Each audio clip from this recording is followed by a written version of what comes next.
La servante actionna violemment le levier de la catapulte et une silhouette disparut instantanément dans le ciel à une vitesse supraluminique. Voyant que son expérience pour atteindre la lune avait enfin réussi, le vieil homme, impatient, enfila rapidement sa combinaison, laissa la servante lui mettre un casque, puis brancher le tuyau d'oxygène. Pour garantir qu'il n'y aurait aucun problème, il attacha également une corde de sécurité dans son dos.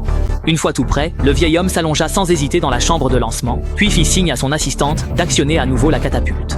La seconde suivante, le vieil homme fonça vers l'espace à vitesse supraluminique. Après un court vol, il traversa facilement l'atmosphère et atterrit doucement sur la Lune. Cependant, une fois l'équilibre retrouvé, la scène le glaça d'effroi. Autour de lui gisaient d'innombrables cadavres, tous des humains qu'il avait utilisés pour ses expériences. Après 2 ans et demi d'efforts, il avait enfin réalisé son rêve de poser le pied sur la Lune, pour découvrir que l'endroit était d'une désolation extrême, totalement inadapté à la vie humaine. Pour être repéré par les satellites et secouru, il utilisa les cadavres pour former un signal de détresse et cria désespérément vers le ciel. Alors qu'il sombrait dans le désespoir, la corde de sauvetage attachée à son dos se rétracta soudainement.